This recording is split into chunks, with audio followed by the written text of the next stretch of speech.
Bienvenue dans Masquer les émotions. Avant de commencer, je vous invite à vous abonner à la chaîne et à activer la cloche pour recevoir les prochaines vidéos. Et si la vidéo vous plaît, n'hésitez pas à la liker, à laisser un commentaire et à la partager autour de vous. Allez, bon visionnage. Assalamu alaikum. Alaikum salam. J'espère que tu vas bien. Ça va, merci. Merci d'avoir accepté de témoigner dans Masquer les émotions. Avec plaisir. Donc aujourd'hui, tu viens pour nous parler de ta belle-mère, Allah yarhamaha, donc la maman de ton épouse. Est-ce que dans un premier temps, tu peux nous parler d'elle, nous la décrire un petit peu? Le premier mot qui me vient à l'esprit, c'était une femme forte. Une femme très très forte. Une femme qui pensait qu'à ses filles. Qu'à ses filles et ses petits-enfants. Parce que moi, je l'ai connue, elle avait déjà 2 petits-enfants. Ouais. Donc ça, c'est le premier point. Et après, elle pensait aussi qu'aux autres, en fait. En fait, au final, elle pensait surtout aux autres Plus qu'elle. Plus qu'elle, ouais. D'accord. Et qu'est-ce qui t'a le plus marqué dans sa personnalité? Une profondeur dans ses émotions qui n'avait pas de limite, en fait.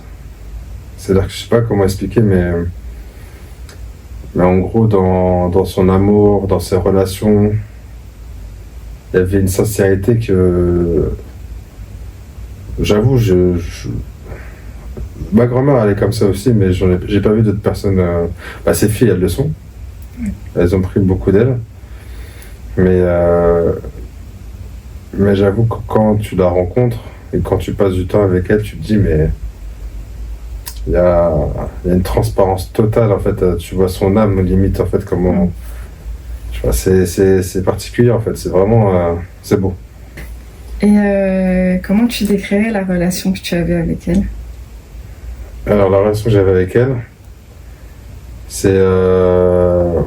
Alors, moi, de mon côté, vraiment, j'ai eu vraiment un coup de cœur pour elle.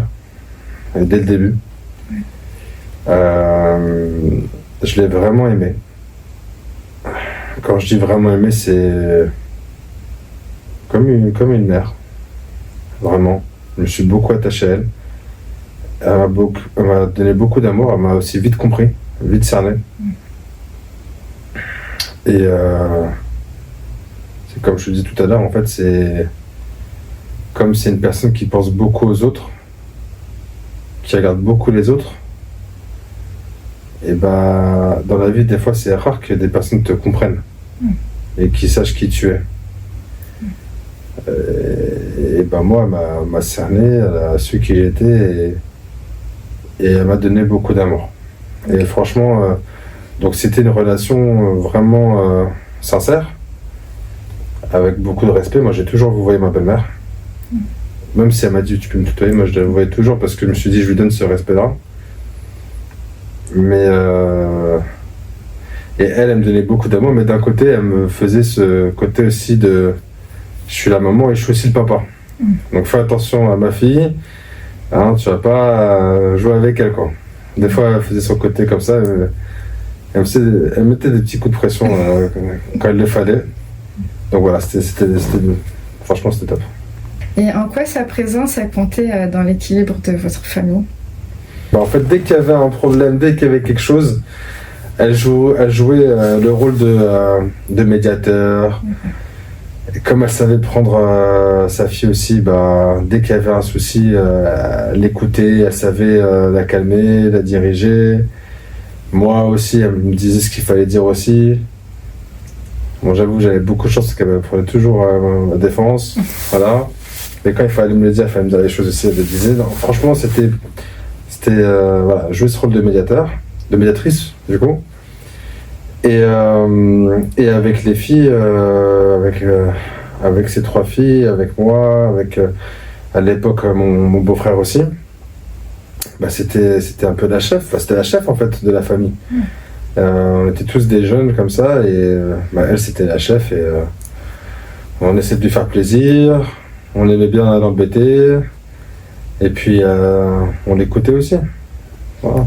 Et elle avait une place centrale. Centrale, voilà. Et est-ce qu'il y a des souvenirs forts que tu gardes d'elle? Oui. Ouais, j'en ai, comme ça, d'un coup, sans réfléchir, j'en ai plusieurs. Est-ce que tu peux nous en faire part de... Ma première rencontre. Ouais. avec elle. Après, je rencontre ma femme et très vite elle voulait me présenter à sa mère. Ouais. Je crois que ça faisait 1 mois ou 2 j'étais avec ma femme. Et je l'ai rencontrée à l'hôpital. Elle était déjà malade. Donc voilà, c'est ça aussi le contexte, c'est que moi je la rencontre, elle est déjà à l'hôpital. D'accord. Elle est déjà souffrante, elle est déjà malade. Et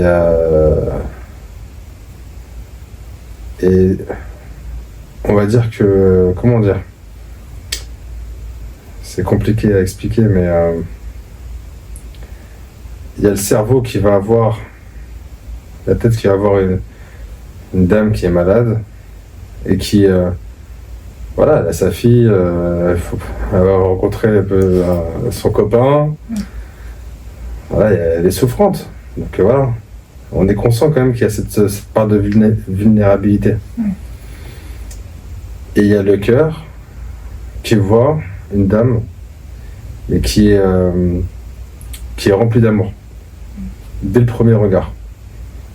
C'était incroyable cette rencontre dans le sens où c'était simple. Il n'y avait pas de... Dès le premier jour, il y avait eu beaucoup d'amour dans nos regards, dans nos échanges, etc. Et tout de suite, c'est vrai que je me suis attaché à elle. Okay. Il y a eu d'autres moments quand des fois je l'accompagnais à l'hôpital pour ses soins, ou quand je l'embêtais, parce que je l'embêtais beaucoup. J'aimais bien quand j'étais dehors avec elle, la gêner devant les autres. Donc dans les ascenseurs, il y avait des gens qui arrivaient et j'ai raconté des histoires pas possibles et elle me disait mais qu'est-ce qu'il raconte celui-là. Et bien sûr le dernier en date c'est avant qu'elle parte. Et il y a eu deux scènes, il y a eu la scène où elle est partie et la scène où j'étais le seul à l'avoir vue avant que ce soit officiel. D'accord. Voilà. Je pense on en parlera après. L'occasion d'en parler. Et du coup, comment tu as vécu sa maladie ? Alors, comment je l'ai vécu ? En fait, j'étais un peu seul dans cette réflexion, dans le sens où moi, je l'ai connu que comme ça. Et je vois ces filles qui ont conscience que leur maman, elle est malade, mais ils se disent, quand on parle un peu avec elles, quand on aborde un peu le sujet, parce que moi, j'avais peur pour les filles. Oui. Je me suis dit, mais le jour où elle va partir, comment ça va se passer, en fait ? Et quand on parle avec elle, non mais déjà c'est un peu sujet tabou. Et de toute façon, elle va toujours se relever en fait. Sauf que quand moi je me renseigne, je vois ce que c'est cette maladie, je me dis ok, elle a une greffe bipulmonaire, ça dure pas 50 ans. Il y a une date de fin en fait dans tout ça. Et donc moi je suis là en train de vivre le quotidien et à chaque fois qu'il y a un appel, elle est malade, il y a les pompiers qui viennent et tout, moi, je vois les trois comme ça, à chaque fois, je me dis, qu'est-ce qui va se passer ? Mais toi, t'es plus dans la réalité. À chaque fois qu'il y a eu des moments comme ça, j'étais... voilà. Ça me faisait de la peine. Ça me faisait de la peine aussi parce qu'elle sortait pas. Donc, on avait envie de sortir avec elle, de même voyager avec elle, etc. Donc, j'avais de la peine pour elle. J'avais de la peine parce que... voilà, je la voyais tout le temps dans sa chambre, etc. et tout. Ou dans les rendez-vous médicaux. J'avais de la peine parce que voilà, je me disais, les filles, je sais pas si elles réalisent ce qui peut se passer du jour au lendemain, ça peut, voilà. Et je sais que le jour où elle partira, ça va être compliqué. Et ouais, j'avais beaucoup de peine, beaucoup de crainte aussi. Voilà. Vraiment. C'est comme ça que je l'ai vécu, cette maladie. La question suivante, je pense que tu as un peu répondu, c'est qu'est-ce qui était le plus difficile à gérer durant la maladie ? Durant la maladie, c'était en soi, pour être tout à fait honnête, il n'y avait pas vraiment, comme je disais, en fait, les filles, en fait, vraiment pour elles, leur mère, elles se relèvent toujours. Donc oui, il y avait toujours, je pense, une crainte au fond d'elles qu'il se passe quelque chose, mais en tout cas, elles ne le montraient pas. À part la dernière. La dernière, c'était quelque chose. La dernière sœur ou la dernière fois ? Non, la dernière fois où elle est tombée vraiment malade, c'est là où, en tout cas, ma femme, elle a senti quelque chose. Et c'était pendant le Covid et tout, donc c'était chaud. Oui, elle a pris conscience. Elle s'est dit, imagine. D'accord. Et là, vraiment, je la vois qu'elle réalisait quelque chose. Et moi aussi, je savais. Mais moi, en même temps, toutes les fois, je me disais, imagine, c'est celle-là, en fait. Ouais. Donc, ouais. Et donc, du coup, est-ce qu'il y a un moment où tu as compris que la fin, elle s'approchait? Ouais.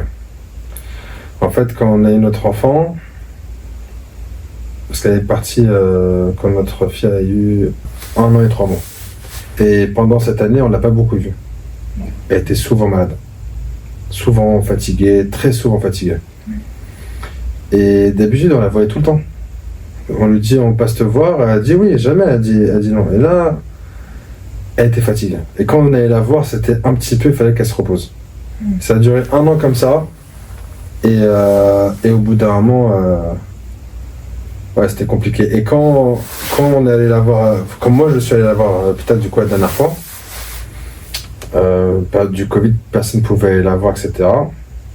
Tout était fermé, etc. Et quand je suis allé la voir, j'ai vu que elle avait perdu un peu la raison, voilà, elle voyait des choses. Donc j'ai dit, ah, là c'est compliqué. Et les médecins, ils vous avaient dit que c'était la fin ou... Non. Ils ont dit qu'elle avait un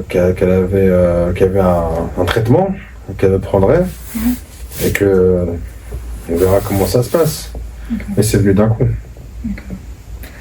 Le moment du décès, les quelques heures avant, est-ce que tu étais présent et comment ça s'est passé? Je me rappelle, c'était un samedi. On a eu un appel et j'ai compris. Ma femme, elle a pleuré, elle est partie à l'hôpital. Et elle a passé la nuit avec sa mère et ses sœurs. Le lendemain, j'ai réussi à faire garder la petite et je les ai rejoints. Et c'est à ce moment-là que, voilà, elle est partie, quoi. Donc, du coup, j'étais dans la chambre et il y avait les 3 filles et je crois une tante et une cousine. Okay. Les 2 cousines, je pense. Donc ça s'est passé à ce moment-là. Voilà. Et comment tu as vécu le moment du décès? Alors c'est très compliqué. Parce que dans notre position, je parle vraiment en tant que beau-frère, en tant que gendre, etc. En tant que mari. Et la relation que j'ai eue avec ma belle-mère, on a envie de la prendre dans ses bras, on a envie de lui faire des bisous, lui dire au revoir en fait. Mais on laisse la place à sa femme et ses belles-sœurs. Et ses sœurs aussi, la tante, et ses nièces. Comme si en fait à ce moment-là, comme si on ne se sentait pas légitime en fait au final. Oui, et on laisse la place aux autres, parce que c'est sa vraie famille entre guillemets. C'est ses enfants, c'est sa sœur, et nous, on doit rester là en retrait, par respect, pour là, entre guillemets, la vraie famille qu'elle a enfantée, qu'elle a grandi avec, sa sœur, qu'elle a vu grandir ses nièces. Donc j'avoue, moi j'étais très en retrait. Et à ce moment-là, je me suis dit, en fait, tu l'aimes, ça te déchire le cœur de la voir partir. C'est comme une seconde mère pour toi. Mais c'est pas ta mère. C'est la mère de ta femme, c'est la mère de tes belles-sœurs. C'est la tante d'un tel, c'est la sœur d'un tel. La fille d'un tel, elle aussi le grand-père. Donc du coup, par amour pour elle, tu seras là pour eux. Donc à ce moment-là, tu te mets en retrait et tu es là pour ceux qui t'entourent. Et du coup, tu as eu l'impression de devoir être fort pour ta femme et la famille à ce moment-là? Pour elle, déjà pour ma belle-mère. Ouais. Parce que c'est ce qu'on s'était dit, elle et moi, avant qu'elle parte. Okay. Et elle comptait sur moi pour le après. Parce qu'elle était très inquiète. Et après, voilà, par amour pour mes belles-sœurs, pour ma femme, il fallait que je sois là. Elle était inquiète pour sa fille? Ses filles, ouais. Elle était très inquiète pour ses filles. Okay. En fait, pendant le Covid, ce qui s'est passé, c'est, comme je disais, c'est qu'on ne pouvait plus aller la voir. Ça a duré 10 jours, 2 semaines. Et au bout d'un moment, j'ai senti qu'il fallait lui donner de la force. Je sais pas, j'ai senti un truc. Et je disais à tout le monde, on va dire aux petites de faire des dessins, on va prendre des photos et on va lui donner. Ils m'ont dit, mais comment? Enfin, je dis, moi, je vais y aller, c'est pas grave. Hors la loi, on va y aller, les routes sont vides, etc. Et tout. J'ai réussi à rentrer dans l'hôpital. C'était une vraie mission parce que vraiment, on n'avait pas le droit. C'était interdit à ce moment-là à cause du Covid. Et quand j'arrive, elle me reconnaît à peine. Mais au bout d'un moment, je montre les photos, les dessins, etc. Tu vois, ce moment-là, c'est le moment l'un des plus marquants qu'il y a eu la rencontre et à ce moment-là. Ok? Parce que ce moment-là, j'ai vu que c'était fini. Je savais que c'était terminé. Parce que j'ai eu 2 discussions profondes par rapport à sa maladie avec elle, avec ma belle-mère. Il y a eu quand elle m'a dit, il faut que je me marie. Parce que elle avait eu des analyses, tout ça et tout, et elle avait très peur de ne pas pouvoir être là pour ses filles déjà. Enfin, sa grande, elle était déjà mariée, mais ces 2 dernières. Et cette partie-là, donc où vraiment je la vois un peu ailleurs, très fatiguée. Le fait que je montre les photos des enfants, de ses petits-enfants plutôt, les dessins, etc. Je lui ai ramené des vêtements, je crois aussi. Et elle s'est reconnectée un peu. Et là, on a parlé, elle et moi. Parce que la petite sœur n'était pas mariée. La grande sœur était mariée. Elle est mariée. Et du coup, elle était inquiète pour les 3. Beaucoup plus pour la petite, mais beaucoup plus. Mais elle a été très inquiète quand même de laisser ses filles, quoi. Et donc on avait discuté à ce moment-là. Et c'est la première fois, même si elle m'en parlait de temps en temps, ouais, je suis inquiète si un jour je pars, qu'est-ce qui va se passer pour ça, qu'est-ce qui va se passer pour ci, on discutait, on échangeait là-dessus. On avait des fois des moments comme ça. Mais là, c'était concret. C'était, voilà. Elle, je veux que ça se passe comme ça. S'il te plaît. Tu me le promets? Oui, je te le promets. La petite, ça doit se passer comme ça. Tu me le promets? Oui, je te le promets. Et ma fille, il faut que ça se passe comme ça. Oui, je te le promets. D'accord? Ça reste entre toi et moi. Parce que si je sortais, je leur disais ça y est. Mais c'est comme si elle signait l'adieu. Ça y est, c'est fini. Et je crois que c'était un dimanche. Du coup, le samedi d'après, ils ont appelé. Et ça, j'ai gardé ce truc-là pour moi pendant quelques années. Je l'ai expliqué parce que ma femme, elle se torturait l'esprit en se disant, est-ce que tu penses qu'elle savait qu'elle allait partir? Et un jour, je lui ai dit, oui, elle savait. Elle me dit, mais comment tu peux savoir? Parce que moi, jusqu'au dernier jour, pour moi, elle savait pas. J'ai dit, voilà ce qui s'est passé. Et pour moi, elle savait. Et comment elle a réagi, ta femme? Ça lui a fait du bien. Pourquoi déjà, elle était énervée, pourquoi tu ne m'as pas dit? Mais j'avoue, je sais pas si j'étais égoïste en disant, je veux pas que mes relations, on pense que je fais ça parce que ça, etc. Mais d'un côté, elle m'a dit ne le dis pas, donc je dis pas. Mais au bout d'un moment, quand je vois qu'elle se torture l'esprit avec ça, je fais que je lui dise. Donc bref. C'est pour ça que je dis qu'il y a des situations où des fois on est torturé par des choix, on essaie de bien faire. Et voilà, des fois, c'est comme ça qu'on a beaucoup de responsabilités, c'est comme ça. Des fois, on essaie de bien faire des choses et au final, des fois on les fait bien, des fois c'est des erreurs, quoi. Il faut se dire, on fait du mieux qu'on peut. C'est ça, c'est tout. Voilà, je pense qu'il n'y a que ça que peut-être on pouvait préciser en plus, parce que c'est pas rien quand même. Ça, là, oui, c'est pas rien. Comment t'as vu le chagrin de ta femme évoluer? En fait, déjà avant le départ. Parce que, encore une fois, c'était pendant le Covid. Donc au départ, elle était présente, je crois, je me rappelle plus, c'était 10 jours ou 2 semaines. Tout le temps, tous les jours avec elle. Et c'est vrai que quand elle était avec elle, ça lui faisait du bien. Elle mangeait, elle essayait de se rétablir, elle avait plus de force. Et quand on nous a interdit de sortir, là, ma femme, elle n'était pas bien du tout. Elle savait que le fait qu'elle ne puisse pas y aller, ça va jouer sa santé. Donc du coup, quand elle est partie, elle a eu ce sentiment de culpabilité où elle disait, j'aurais dû écouter personne, j'aurais dû rester là auprès d'elle. Alors elle a pu continuer à vivre, en fait. Même moi, j'ai eu le sentiment de culpabilité. Je me suis dit, mais moi, à ce moment-là, je me disais, mais on sait jamais, on sait même pas ce que c'est le Covid. Tu vas arriver, tu vas lui transmettre la maladie, elle va encore plus. Donc, laisse-la. Ils nous ont dit, un traitement, ça va aller. Et en fait, quand ça se termine comme ça, on peut que peut-être lui donner raison, mais de toute façon, c'est Allah qui a décidé et c'est comme ça. Donc, on peut pas. Voilà, mais c'est vrai qu'on a ce sentiment de culpabilité. Et en fait, ma femme, chaque personne réagit différemment. Ok ? La mienne, elle est entière. Elle vit ses émotions à 200%. Elle n'est pas dans la retenue ou autre. Elle peut être dans la retenue dans notre situation, bien sûr.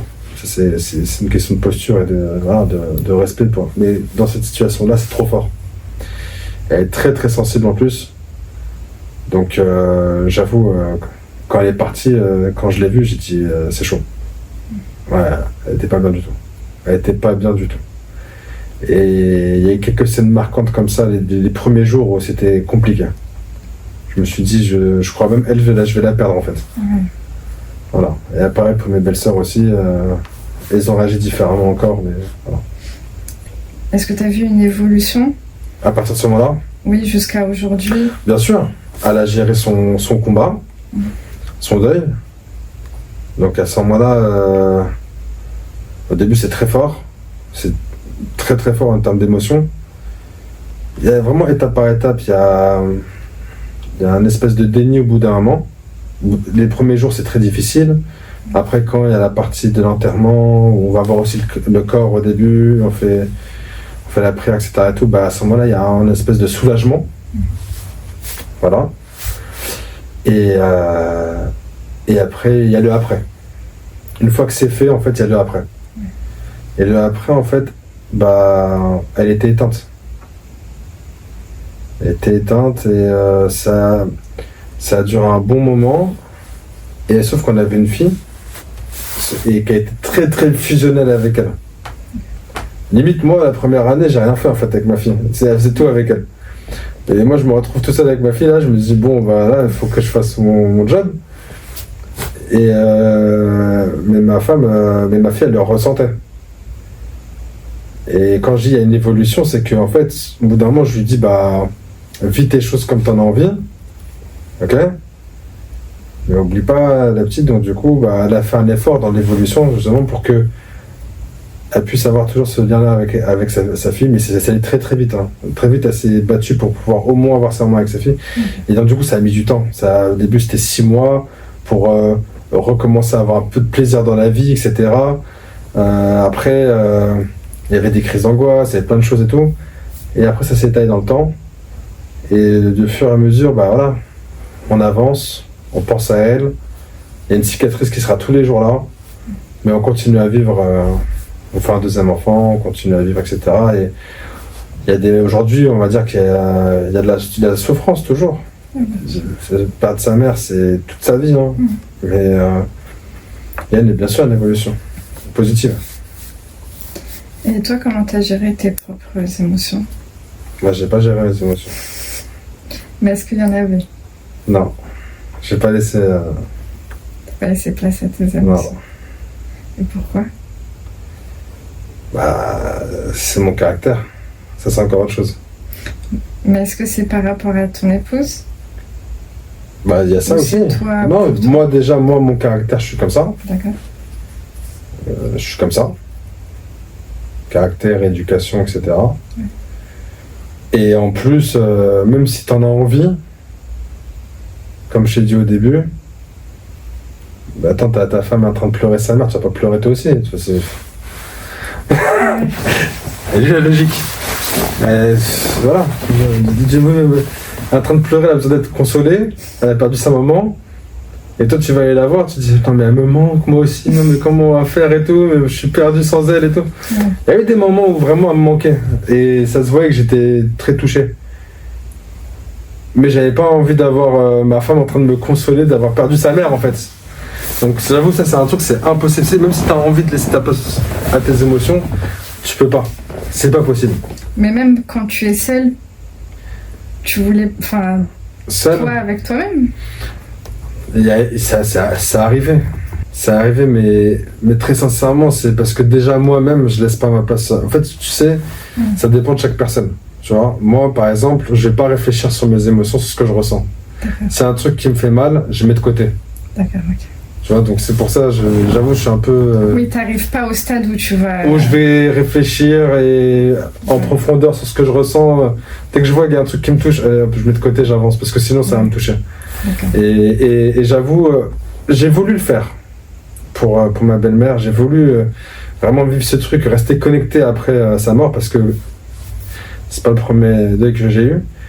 Et malheureusement, en fait, comme je t'ai dit, comme tu te sens pas légitime au départ, que ce soit le jour du décès, lorsqu'il y a les visites, quand tu peux voir le corps avant l'enterrement, le jour de l'enterrement, les premiers jours où tu vas rendre visite, en fait, c'est tout le monde qui prend... tu laisses la place à tout le monde pour qu'ils puissent vivre leur chagrin et leur deuil.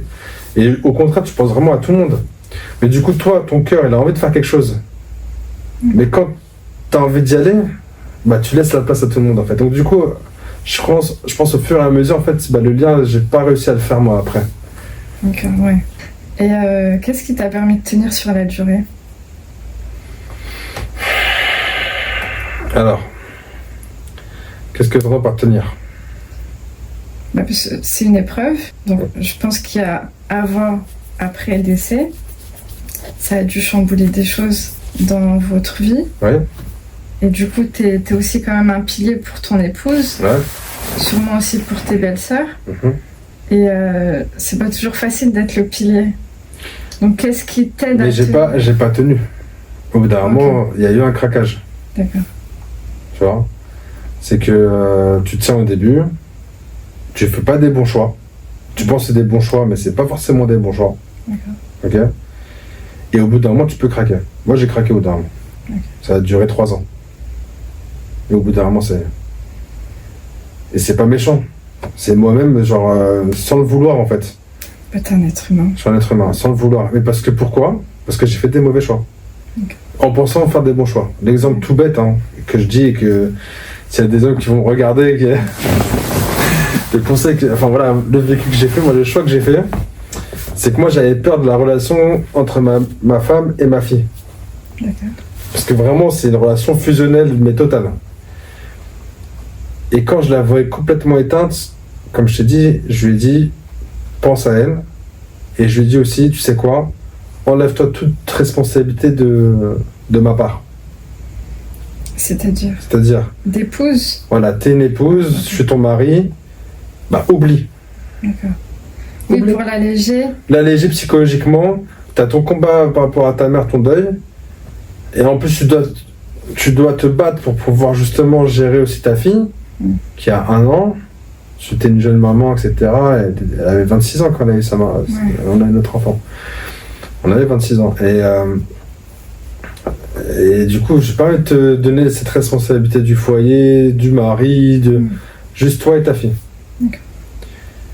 C'est une erreur. Sur le long terme, c'est une erreur parce que on commence comme ça dure 1 an, 2 ans, 3 ans. Et après, ça s'arrête plus, ça devient le quotidien. Oui, parce que le deuil, en fait, il a un début, mais il n'a pas de fin. Il n'a pas de fin. Okay. Et en fait, le vrai problème... moi, je veux bien le faire à ce moment-là. Quand je dis... au contraire, je me dis, je suis un bon mari. Oui, c'est pour l'aider. C'est pour l'aider. Mais en fait, ça l'aide, elle, sur le court terme. Oui. Mais le couple, et ça l'aide pas sur le long terme. Et sur le long terme, du coup, il n'y a plus de couple, en fait. Oui, du coup, vous étiez plus que des parents. C'est ça. Et elle, une femme brisée par la perte de sa mère. C'est ça. Et qui a réussi à se reconstruire à travers, je le dis et je le pense, pas forcément à travers mon aide, à travers le fait que je l'ai soulagée du fait que, voilà, pense à toi, ton enfant, etc. et tout. Et moi, j'aide dans la logistique, etc. et tout. Elle perd sa mère. Bon, dernièrement, t'as son père qui prend le relais un peu parce que, on va dire, une famille classique, on va dire. Bon, elle, c'était pas forcément le cas. Aujourd'hui, franchement, au top, tu vois. Mais à ce moment-là, c'était pas vraiment, c'est pas la famille classique, on va dire. Moi, pareil, normalement, t'as des adultes qui sont là, qui prennent le relais aussi. Enfin, quand je dis adultes, des parents, des anciens. Non, il n'y a pas ça.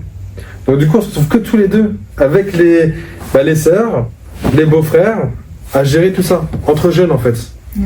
Même les tontons, les tatas du côté de la mère, qui est partie, bon, ça se retrouvait seul, en fait, tu vois. Ouais. Donc, on est entre jeunes, en train de gérer tout ça. Comment on fait? Et en plus, c'était elle la médiatrice. Et c'était elle la médiatrice. Donc, tu fais comment? Bah, tu fais le choix de dire, bon, bah, je vois, c'est le feu partout, pense à toi et ta fille déjà.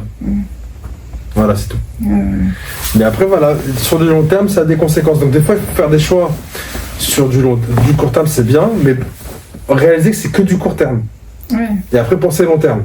Ouais. Moi, à aucun moment. Modifier à un moment. Voilà, et moi, j'ai pas modifié. Et donc, du coup, il y a eu. Je pense que j'aurais pu me faire au bout d'un moment. Mais voilà, en tout cas, j'ai essayé de faire ce que je pouvais à ce moment-là, apparemment, parce que c'est pas facile. Et sache que même si tu t'y prépares, parce que moi, du coup, j'ai rencontré ma belle-mère dans des conditions où je savais qu'elle était malade, quand je me suis renseigné dès le départ, c'est quoi sa maladie, etc. et tout, tu sais qu'au bout d'un moment, il va se passer ça. Donc, tu te prépares psychologiquement. Donc, moi, j'étais prêt psychologiquement, en fait.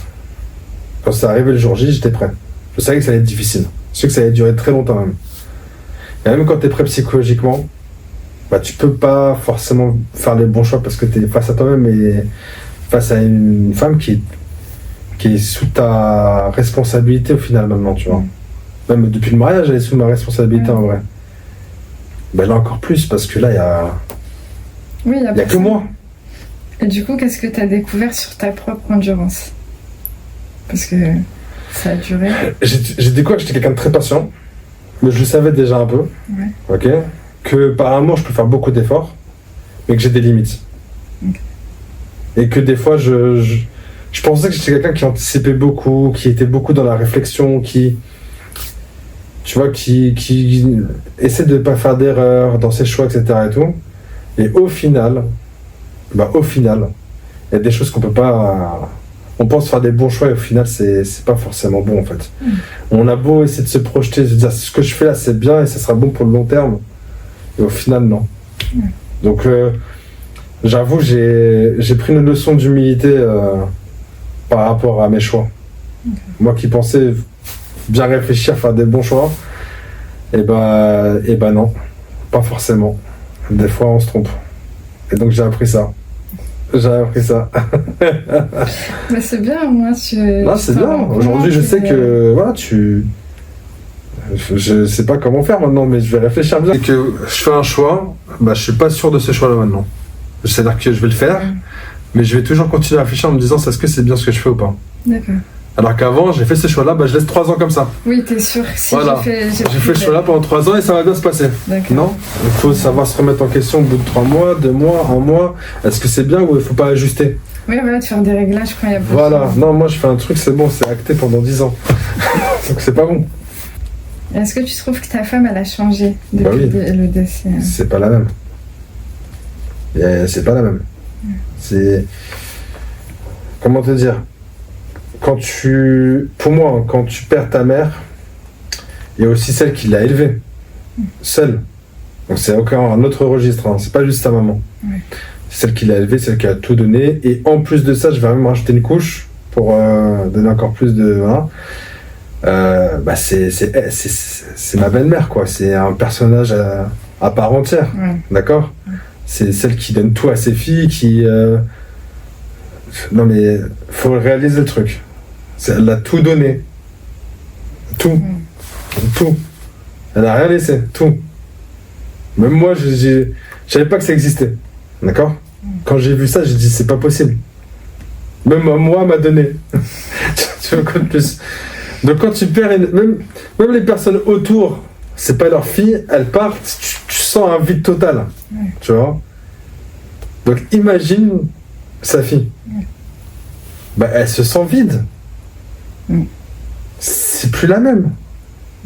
C'est plus la même. La personne dans le monde qui la comprend le mieux, etc. Et tout, elle est partie. Même elle croit que son mari va la comprendre comme sa mère. Malheureusement, non.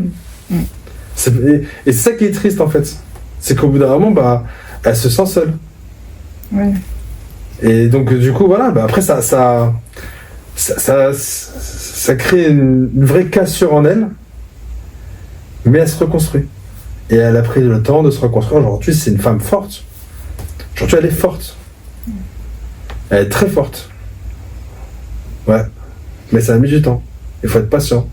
Il faut passer par beaucoup d'épreuves dans le couple aussi. Tu penses faire des bons choix, après voilà, tu vois que c'est pas un bon choix. Et après tu tombes en bas, après tu remontes, après tu retombes. Vraiment ce deuil-là, cette typologie de deuil où tu es très proche de ta mère, c'est la seule qui a élevé ses filles, etc. et tout. C'est vraiment compliqué parce que après voilà. Moi je parle du couple, moi c'est. Voilà. Ça dure longtemps. Et selon toi, qu'est-ce qui peut aider à vivre le deuil? La religion, la foi. Il y a la foi, ça c'est. Franchement, pour moi, il n'y a que la foi qui fait que tu peux. Il n'y a que la foi. Il n'y a rien d'autre. Tu peux me dire l'argent, tu peux me dire ce que tu veux, tu peux me dire le sport et tout. Non, la foi. La foi, c'est ça qui va faire que tu vas te dire que Dieu pardonne ses péchés, qu'elle ait une vie après la mort et qu'elle soit bien là où elle est. Tu vois. Et ça, qu'est-ce qui t'offre ça? Qu'est-ce qui t'offre ça? Rien. Il n'y a que la religion. Il n'y a que la foi. Voilà, il n'y a que ça. Et donc, du coup, même, quand je dis, ça te fait un rappel. Ça te fait un rappel, ça te rapproche de ton créateur, de plein de choses. Et voilà, attention, à chaque deuil, t'as une vraie piqûre de rappel. Tu te dis, ça va t'arriver toi aussi. Comment ça va se passer pour toi? Et quel message t'aimerais transmettre aux conjoints qui accompagnent leur femme endeuillée? Bon courage, hein. Parce que c'est une sacrée épreuve. Mais alors, moi, dans ce que j'ai fait, il y a des choses que je regrette pas. Donc, par exemple, laisser place à ses émotions, la laisser vivre son truc à fond, mais vraiment à fond. Ça, il faut la laisser vivre à fond. Être vraiment là pour elle et l'accompagner dans tous ses états. Vraiment, laisser place à ses émotions, lui laisser porte ouverte à tout. Ça, je regrette pas d'avoir fait ça. Ok. En revanche, oui, c'est bien sur une période du court terme de dire pense pas à moi, t'inquiète pas, je suis ton amoureux, je suis ton mari, tout ce que tu veux et tout, mais pense à toi et toi seul. Mais faut pas que ça s'éparpille dans le temps, faut pas que ça s'étale dans le temps plutôt. Il faut qu'au bout d'un moment, qu'on revienne à la raison, même si ce sera pas comme avant, parce que voilà, on a la tête ailleurs, etc. et tout, on reste un couple. Mais à s'habituer à ça, en fait, l'homme il s'habitue à tout. Mais au bout d'un moment, quand ça se reconnecte, il y a des failles en fait qui se sont créées. Et c'est plus comme avant. C'est plus comme avant. Après, il faut tout reconstruire. Et ça, franchement, déjà, tu as eu la galère de ce truc-là, après tu enchaînes une autre galère. Donc, non, franchement, non. Voilà. Laisse place à ses émotions, laisse-lui de la place, laisse-la vivre son truc, mets-toi un peu en retrait. Et après, petit à petit, on recolle le couple. On vit ensemble plutôt le truc que de le vivre séparément. Et là, tu penses qu'elle serait fière de ses filles, qu'elles aient tenu le coup, qu'elles aient quand même construit... elles sont allées de l'avant, elles ont construit leur famille. Franchement, je pense que si là, elle devrait regarder ce qui se passe aujourd'hui pour ses filles, elle serait plus que fière. C'est pas un message que je veux leur faire passer, hein, mais vraiment, j'imagine la situation, et d'où la discussion que j'ai eue avec elle avant, vu que c'était une crainte vraiment énorme qu'elle avait. Et de les regarder aujourd'hui comme elles sont fortes, toutes les trois, parce qu'elles sont vraiment fortes. Mais vraiment, pour le coup, cette épreuve, ça les a vraiment endurcies, ça les a soudées. Je crois que depuis, en fait, même si elles s'énervent un peu, même si y en a une qui énerve un peu l'autre, ou voilà, il y a des moments un peu de tension et tout, elles sont comme ça. Tu peux pas les enlever. C'est vraiment solide. Et avec tout ce qu'elles ont enduré, déjà avec ça, mais avec les autres choses de la vie la vie elle est comme elle réserve pas mal de surprises. Franchement, elle peut se dire qu'elle a élevé des vraies femmes. Hein. Et pas des femmes qu'on trouve partout. C'est des vraies femmes, vraiment, des vraies femmes. Donc ouais, elle serait plus que fière. Je pense que ça dépasse même ses ou peut-être elle le savait parce qu'elle connaît bien ses fichiers, par exemple. Je sais pas. Non, elle serait fière. Bah, merci beaucoup pour ce témoignage. C'est bon, ça y est. Qu'Allah te récompense pour l'aide que tu as apportée à ta femme et à tes belles-sœurs et tout le soutien dont tu as fait preuve. Qu'Allah il fasse miséricorde à ta belle-mère, qui lui accorde le plus haut degré du paradis. Amen. Et merci beaucoup pour ton témoignage. Merci beaucoup, merci à toi. Merci, salam alaikum. Salam.